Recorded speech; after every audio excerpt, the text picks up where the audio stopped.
Good evening, everyone, and thank you for joining us for tonight's clinical webinar.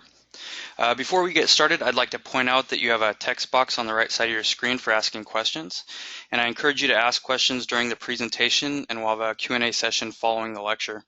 Our speaker tonight is Dr. Michael Belin.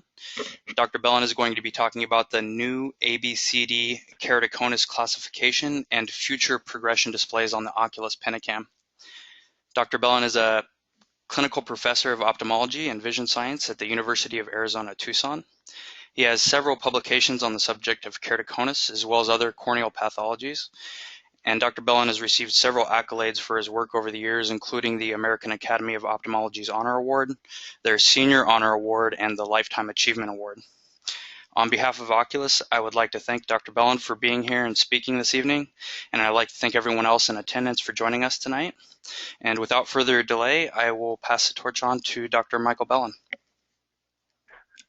Thank you. What I'm going to be talking about today is a part of a new display that's currently available in the latest software on the Pentacam, and then where we're going to be taking the next step. And the part that's currently available is a new keratoconus grading or staging or classification.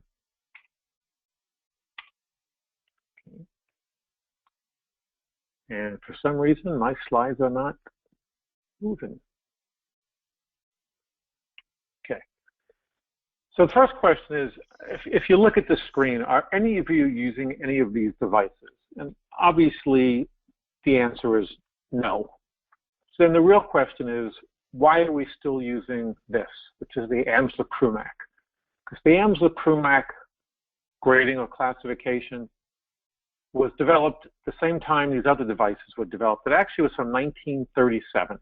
So realize that's over 70 years ago. If we look at other fields of medicine, they would almost laugh at us. No one uses a 70-year-old classification system. Obviously, breast cancer is constantly in the press, but if you look at a staging system for breast cancer, they use something called the TNM.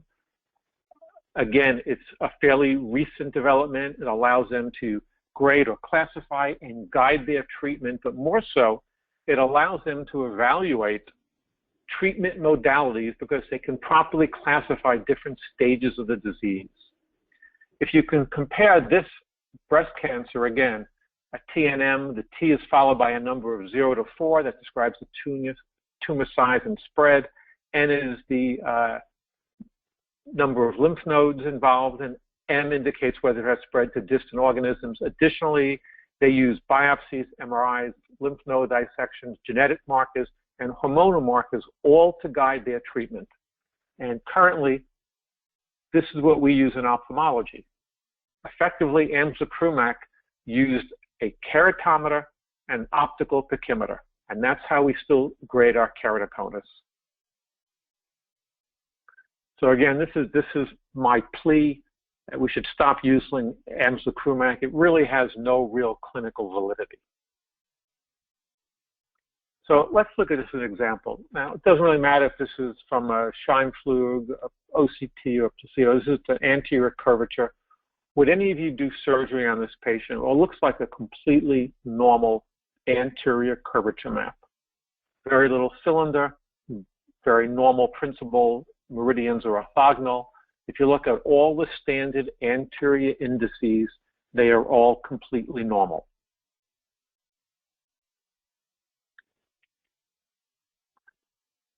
Amsler-Krumeich is absolutely useless here. It doesn't really tell us, again, in this, it would be completely normal. So let's look at a 4-map tomographic map. You can see again that the anterior curvature is normal, the anterior elevation is normal, but if you look at the back surface, the back elevation, you'll see that there's a prominent, and right over here, a prominent posterior ectasia. And if you look again, obviously the cornea is markedly thinned, and the thinnest point is displaced towards this posterior ectasia. If you look at the Belin-Ambrosia display, you'll see that this eye is nearly 9 standard deviations outside the norm. Clearly a highly abnormal eye that has what we call subclinical keratoconus, true disease, to actually fairly advanced disease, in spite of the fact that the anterior surface is unremarkable. So let's look at some other limitations of Amsler-Krumeich. Here's an example, a 35-year-old patient, apical pachymetry is 485. Well, if we look at Amsler-Krumeich, apical pachymetry over 500, over 400 would put it at stage 2. The mean K is 54. That would put it at stage 3. The Rx is -3, -150. That would put it at stage 1. What is it? Again, Amsler-Krumeich is really a fairly useless clinical tool. Let's look at these two patients. You have an 18-year-old with a pachymetry of 410, a mean K of 52, and an Rx of -8. And another patient who's 47 with a pachymetry of 544, a mean K of 48.5, and an Rx of -525. Most of you would agree that these two clinical scenarios are dramatically different. Our approach would be different, our treatment would likely be different, but then again, in Amsler-Krumeich, they're graded exactly the same. This is stage 2. Again, fairly meaningless. The problem with Amsler-Krumeich, not only is it meaningless, is we try to determine treatments based on Amsler-Krumeich classifications, and we're wondering why we can't divide patients and decide what's an appropriate treatment. Because in order to get an appropriate treatment, we need an appropriate classification system. Stage 1 is effectively a meaningless term. When I speak in front of an audience, I usually say about a third to half of us in the audience would actually classify as having stage 1. I don't want to call it disease, but stage 1 Amsler-Krumeich. It means you have myopia or astigmatism less than 5, mean K less than 48, and eccentric steepening. Any patient or any individual with a slight angle kappa will have eccentric steepening. It's a meaningless term.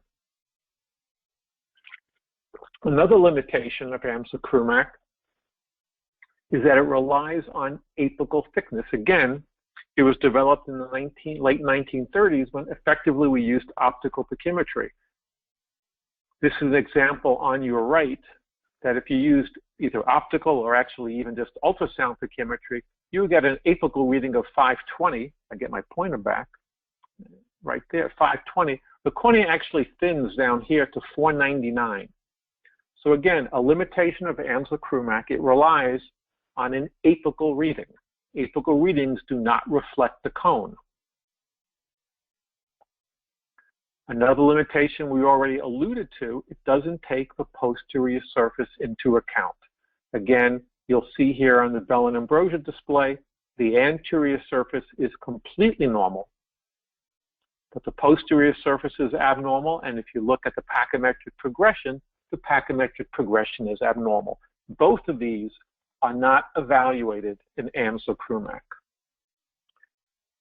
Elsewhere in ophthalmology, we realize that we treat patients differently based on different parameters.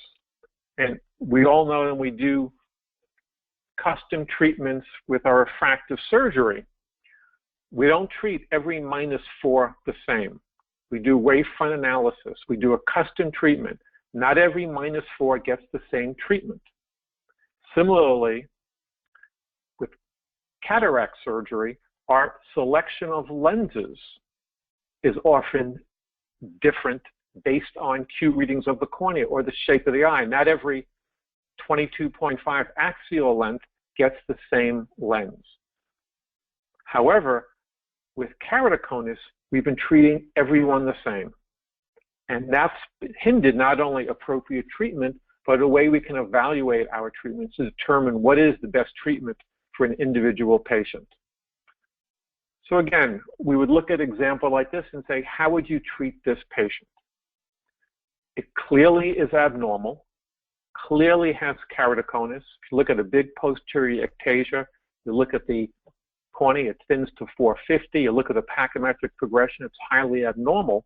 But if you look at the anterior surface, again, it's normal. This patient has good vision. Now, in the US, intracorneal rings are not that popular for a number of reasons. Probably one of them also is that we have such a limited availability. that the ones we have really are not very efficacious, but outside the US, they play a very prominent role. This is a case that probably is totally inappropriate for an intracorneal ring because, again, if the visual acuity is good and the anterior surface is normal, you're likely to notice some degradation in the quality of vision if you try to stabilize this with an intracorneal ring. Again, visual acuity is good, probably not an appropriate case for a DALK because visual acuity is good. But if you see documented progression, or perhaps if this was a younger patient, an excellent candidate to try to stabilize with collagen cross-linking. Again, we need to be able to better describe our patients in order to determine what is the most appropriate and effective treatment. So again, how would you treat this patient? Again, a fairly normal anterior surface, but a much earlier posterior ectasia. And again, this may be one that you would watch. How about this case? Here we have more markedly advanced, and here we see changes both on the anterior surface and the posterior surface, and obviously a highly abnormal pachymetric progression in spite of not an overly thin cornea down to 471. This may be something, depending on, again, the age of the patient, whether it's progressing or not, that may be appropriate to rings versus cross-linking or a combination of both. But again, we need to be able to describe these patients if we're going to be able to evaluate studies and determine what's the most effective treatment. So sometimes treating everyone the same is good. And sometimes it's not, and I'll give you a second to read the little comic thing.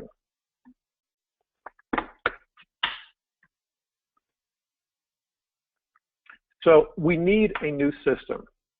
We need a classification or grading system that allows us to effectively evaluate different treatment modalities. And I've alluded to some of them: cross-linking, intracorneal rings, DALK, PK, and even contact lenses.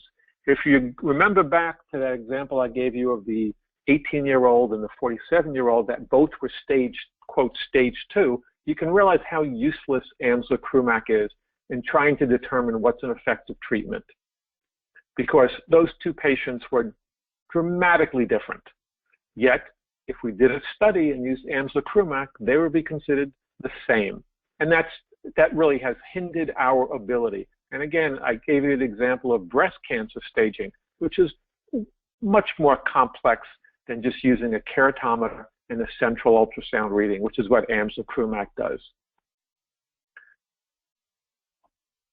If we look at, again, the global consensus of keratoconus, which was recently published, actually now last year, almost a year ago in Cornea, that was, again, representation from the 4 major national corneal societies: the Cornea Society, the Asia Cornea Society, Pan Cornea from South America, and Eucornea from Europe. And they conclude that we really don't have an effective way to classify disease, nor do we have an effective way to determine disease progression. And it really was this paper or this study, I was part of the panel, that really was the motivating force behind trying to develop a better way to classify disease, and what is our current work, a better way to determine when and if progression actually is occurring. So what's the problem? Well, we spent a lot of time already kind of discussing the problem, but we need a better way to identify ectatic disease. We need to be able to identify it earlier than was previously possible or required. We need a better way to classify a disease, and we need to know when and if progression occurs. And currently, we really don't have anything that really does this. We need to be able to have full recognition of the anatomical changes. Again, as I alluded to, Amsler-Krumeich basically uses keratometer, anterior curvature, and a central ultrasound reading, and the refraction. And that's really basically what we're looking at. Nowadays, we need to be able to look at the full anterior corneal surface, the full posterior corneal surface, and the full corneal thickness. We need to use what I would say are relatively simple parameters. It should be platform independent. And while this currently is available on the Pentacam, the parameters are easily reproducible on any tomographic device. And we need an easy way to confer information. So what I'm going to present is kind of like the tubes in London. They look confusing, but they're actually very simple. And hopefully you'll agree as we get towards the end of the talk. So first I'm going to backtrack a little bit. Most of you are familiar with the Belin ambrosia display. It's a pre-operative keratoconus screening. It evaluates the anterior and posterior elevation, and it uses a standard best fit sphere, and it uses something called an enhanced reference surface. And that's what these two maps are right here. The enhanced reference surface is a way of further accentuating the ectatic region. It also then looks at pachymetry, looks at pachymetric progression, thinnest point, and thinnest point displacement. But let's look at and concentrate on the enhanced reference surface. So what the enhanced reference surface does, the standard best fit sphere utilizes all the information in the central 8mm zone to compute the best fit sphere reference surface. What we do to create the enhanced reference surface is we remove an optical zone centered on the thinnest point between 3 and 4mm. And I will tell you in keratoconic eyes, it's basically 3. It's a complicated formula, how it varies on a formula, but basically in keratoconic eyes, it removes a 3mm zone.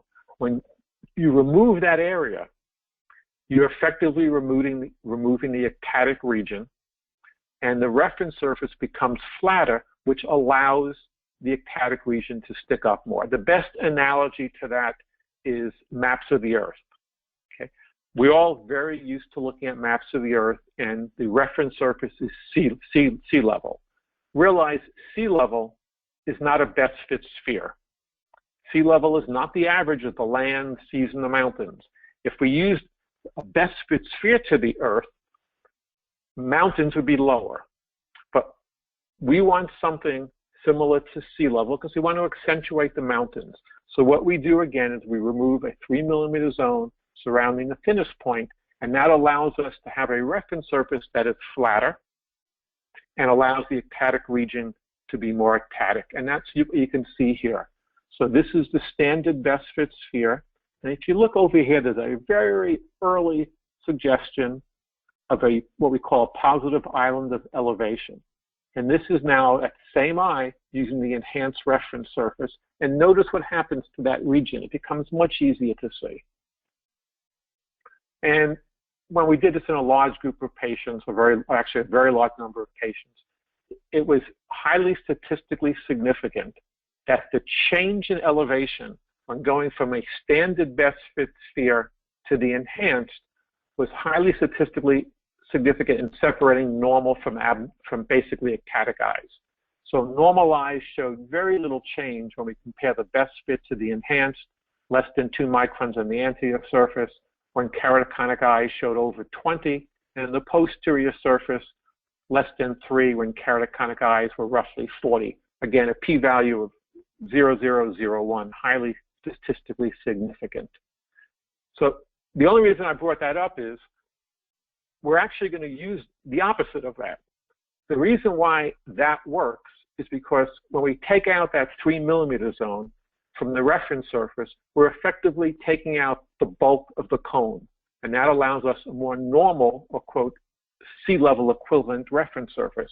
But instead of removing that cone, if we want a descriptor of the cone, we should look at that zone. So as opposed to removing the exclusion zone, we're going to examine the exclusion zone as it represents the ectatic region of the cornea. So again, what we're going to be looking at now is that 3mm zone, both on the anterior and posterior surface, surrounding the thinnest point on the cornea.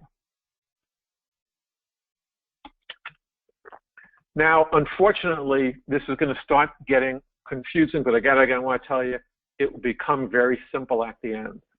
The problem, I don't call it the problem, but when you start looking at both the anterior and posterior surface, you really should be using radius of curvature and not diopters.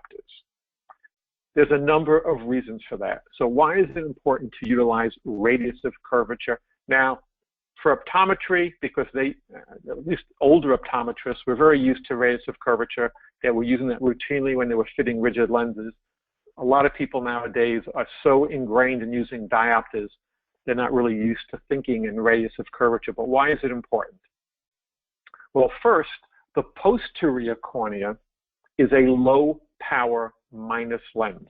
If you think about it again, the posterior surface is actually a minus lens, and because it's a corneal aqueous interface, it's a low power minus lens.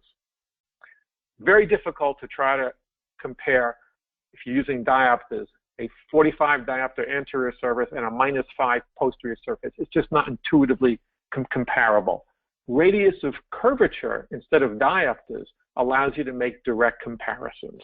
And again, radius of curvature is actually a physical property. It's not influenced by the index of refraction. It's not influenced by whether you're going from air to cornea or cornea to aqueous. And when we looked at anterior radius of curvature in a large normal population, again, the anterior radius of curvature had a mean of 7.65, standard deviation of the range. And again, you can see on the posterior surface, it becomes much easier to understand the posterior surface is routinely steeper than the anterior surface. You'll see the anterior surface is 7.65, the posterior surface is 6.26. And again, these are the corneal thickness readings, mean, median, standard deviation, and the range. Again, another limitation of diopters is that really diopters is analogous to measuring the spectacle lens power. If I would give you a lens and someone puts in a lensometer, you would probably all get the same reading. It's very reproducible, it's very accurate, but it tells you really nothing about the actual shape. And we all know that we can have multiple different lenses, totally different shapes, that if we put in a lensometer, will give us the exact same power reading. So again, diopters, while we think it's telling us shape, really is not a shape measurement. Additionally, if we take the same shape and orient it differently, in this case we tilt it, particularly if it's an astigmatic lens, it changes power. So again, radius of curvature, the actual shape doesn't change, but the power changes, and so would, quote, diopters. So radius of curvature is more analogous to a Geneva lens clock. It doesn't directly measure power, but does give you an accurate representation of the true shape of the lens. And like radius of curvature is independent of orientation, index refraction, or media. The other thing about radius of curvature, if you read a lot of literature, or you don't have to read a lot, but if you read papers where they try to compare different machines, the first thing they do is they tend to want to compare the machine to the keratometer and go, well, which of these, whether it's a topographer or a tomographer, better duplicates a keratometer. That's kind of an ass-backwards way of doing things. The keratometer is inherently an inaccurate instrument. It's reproducible. It's accurate. It's reproducible. It's just not very accurate. So different systems, different topographers or tomographers use a different index of refraction. So if you do that, again, the quote diopter reading will change. Values will change based on the index that whatever system is using. That makes comparisons between systems impossible. Most systems use the keratometric index, which is 1.3375, which is incorrect. That was used by a keratometer in an attempt to compensate for the fact that they don't measure the posterior surface. The actual index of refraction of a cornea is 1.376. So again, if you're trying to do comparisons and each different machine is using a different, quote, index of refraction, it's kind of a useless study. More importantly, the system that more closely follows a keratometer is probably not the one that's correct, because again, a keratometer is using a wrong index of refraction. Radius of curvature, however, is constant. It's a physical property. It doesn't depend upon index of refraction. Here comes now the confusing thing. So what we did is we looked at the Amsler-Krumeich classification. we converted basically the Amsler-Krumeich anterior values, which again, if we look at stage 1, it's at K less than 48. I want to repeat it, 2 is less than 53. And we converted those to radius of curvature. And we took whatever those values were in standard deviations from the norm, and we used the same standard deviation from the norm for the posterior surface. Okay, I don't know if that makes a whole lot of sense. And then we added an additional stage, stage 0, which really should be normal. Because again, Amsler-Krumeich starts off assuming everyone has, quote, stage 1 disease. So again, I want to kind of, this looks confusing.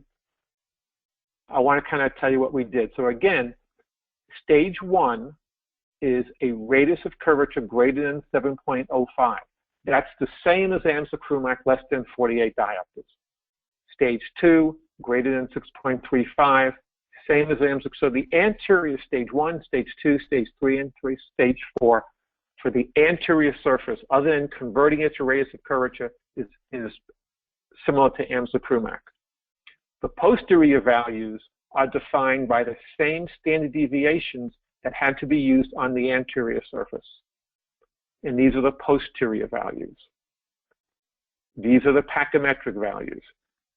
And again, as I said, we added one further, quote, normal value, which we call stage 0. We call this the ABCD classification because this is an anterior value, describes the anterior radius of curvature. This is a posterior or back surface value, B, describes the posterior radius of curvature. C is corneal thickness. Again, it defines the corneal thickness. And D is an operator entered value. You enter distance visual acuity, and the machine then will actually grade the system. We have some additional parameters which aren't on the Penacam, and that's if there's no scarring, it's just minus, you can leave it blank. If there's corneal scarring, but iris details are still visible, it's plus, and if iris details are obscured, it's plus plus. That's not part of the Penacam. Confusing, but as I said, in reality, it's very simple for one reason. Like an espresso machine, the machine will do everything for you. In this case, rather than making espresso, it's the Penacam. It's going to come up with the grading system automatically. So yeah, you need to understand it, but you'll never have to worry about it because it's done automatically by the machine. And this is what the current map or display looks like. It's actually a small part of the topometric. It will eventually be its own display, hopefully by ESCRS when we add the progression analysis. So this is, you'll notice, is now called a topometric keratoconus staging.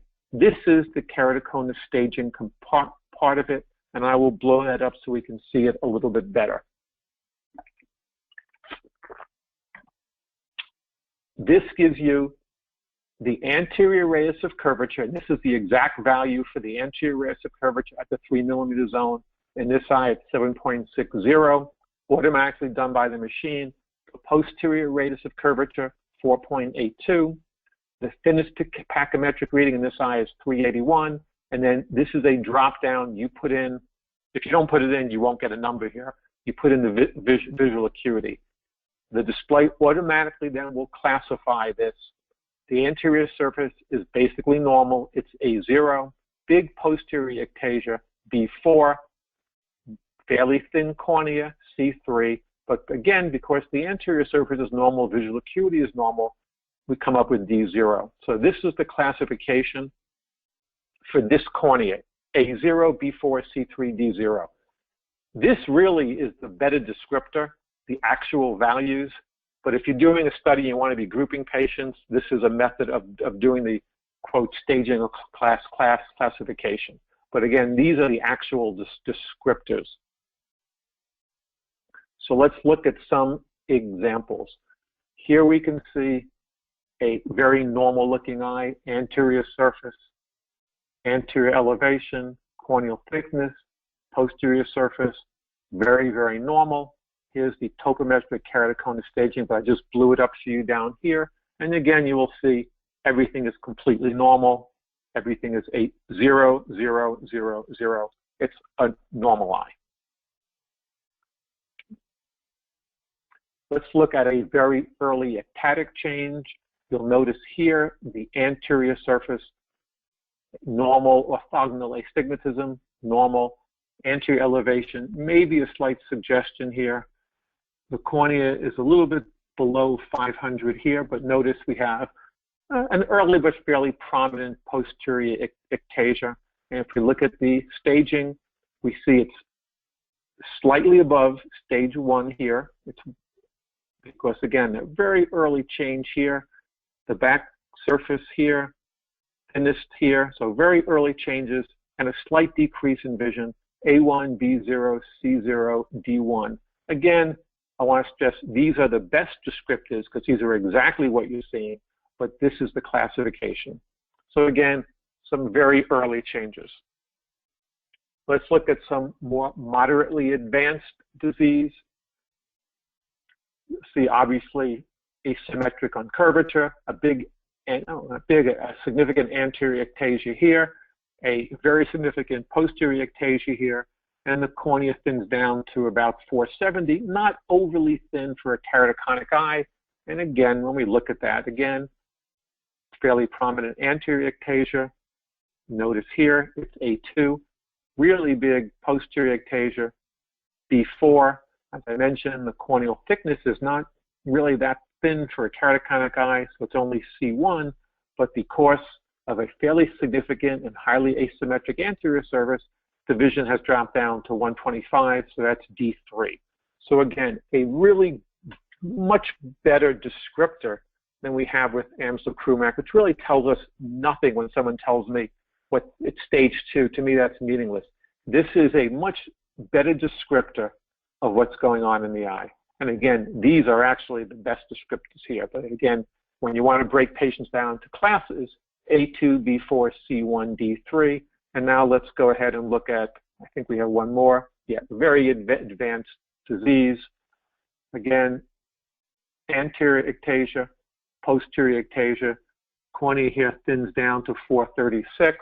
And here you will see, again, the anterior surface is out to grade 4, posterior grade 4. Cornea thins only to grade 2.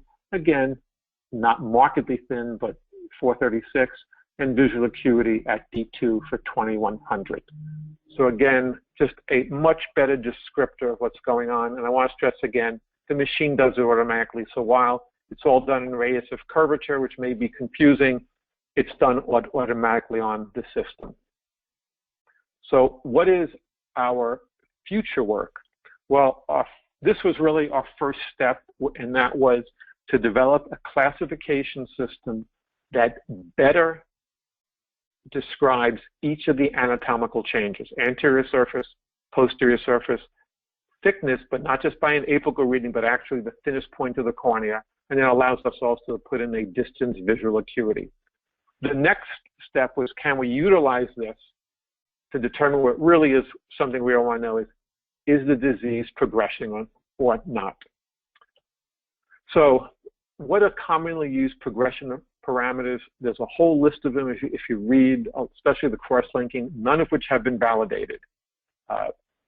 Spherical power, Kmax is very commonly used, but for those of you who, in the last 2 years at the expert panel for keratoconus at the ESCRS, we've all acknowledged that Kmax is actually a very poor parameter. Looking at pachymetric change, the whole bunch, back optic zone radius, best fitting contact lens, lots of things have been thrown out. Nothing has really been validated. So what we did is we looked at our 4 parameters, anterior radius of curvature, really 3, anterior radius of curvature, posterior radius of curvature, and corneal thickness. And what you need to know if there's change is what is the background noise for each of these parameters. Now, we've published a number of articles on normal values for the Pentacam, what is normal values and what is, quote, noise levels for those values, but these were new parameters. So a anterior radius of curvature taken from the 3 millimeter zone, centered on the thinnest point, was not an established parameter before we came up with this classification. Same thing for the posterior surface, posterior radius of curvature at the thinnest point taken from a 3 mm zone. So we needed to determine the noise level for these new parameters. We wanted to develop, just like with the classification, the machine does automatically, a staging or progression display that would automatically determine both the stage and whether a significant change occurred. So we actually studied two different populations, both normals and keratoconics. And why did we do that? So why study both normals and abnormals? Really because there's a different risk-benefit ratio depending on the age of the patient and the degree and the disease status. So let's take, again, the example here for an older patient with clinically evident keratoconus. Let's say you have a patient in your office who's 45, who's had keratoconus, but now suddenly we have cross-linking that's available. You want to know whether you should treat this patient or not. Well, the key, especially on an older patient, is the disease progressing or not? And for that, you really want to compare to a keratoconic population, because that's more likely, and again, keratoconic population is going to have more inherent noise in the system. The more abnormal the cornea, the more noise you will see in any measurement. So for the older patient with clinically evident keratoconus, the noise levels from a keratoconic database is more appropriate for progression. Also, the older patient is less likely to exhibit a rapid change, and the risk of waiting is low. So I'm willing to say, okay, let's use a keratoconic population to determine whether we have significant change in our measurements or not. However, if I have a 15-year-old or an 18-year-old with very early or subclinical disease, change may occur rapidly in that age group, and that cornea, particularly very early disease or subclinical disease, probably more closely matches a normal population than a more elderly, more advanced keratoconic population. Additionally, the younger patients at much greater risk at waiting. So a younger patient with very early disease, I'm not willing to take the same, quote, wait and see approach as I am with an older patient. And there, the risk of waiting is high, and that patient more closely mimics the normal population. So for that patient, I may decide that I want to use the normal noise levels as opposed to the keratoconic noise levels. So we did a normal progression to determine noise determination. Here we used actually a relatively small group, just 5 normal patients that we sampled 27 different times at 3 different exams at 3 different dates with 3 different technicians to determine what is the noise of each of these measurements. Again, because normals, we use much less because normal values are relatively tight on normal patients. For the keratoconic, we used a much larger group. We sampled 84 eyes 3 times each on the same day, removing the patient from the machine each time for a total of 252 exams. And this is what we come up with. So the ones that are red, okay, are the,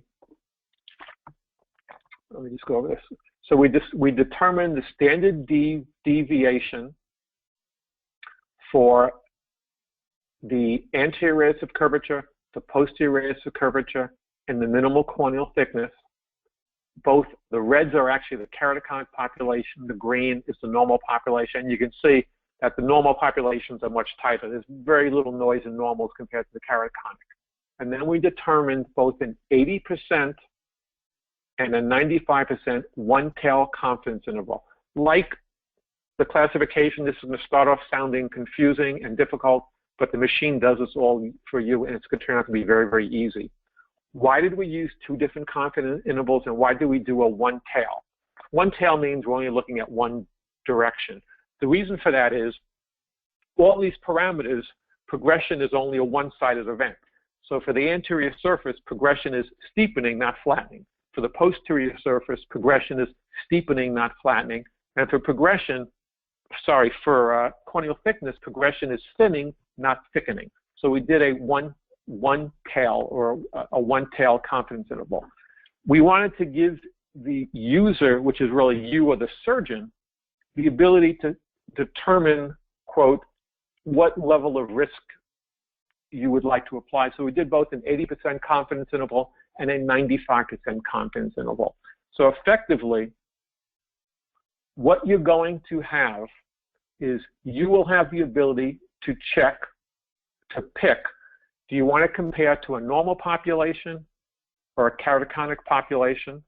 Do you want to use an 80% confidence interval or a 95% confidence interval? The reason for that is, again, your risk aversion. You may say, again, in the, let's use that 47-year-old, now likelihood is not high. I'm going to use a keratoconic population, and I'm willing to go up to a 95% confidence interval because the risk of waiting is low. I have a 15-year-old with a family history of keratoconus. I'm not going to want to wait very much of this progression. I may say, okay, I'm willing to take an 80% confidence interval because the risk in this patient is greater. You can choose that. So how will this look? This is a mock-up. We again hope on having the display available by ESCRS, but you will be able to input up to, select 4 different times. You will see this is anterior radius of curvature, posterior radius of curvature, minimal pachymetry, distance visual acuity. You can put in up to 4. You don't have to put in 4.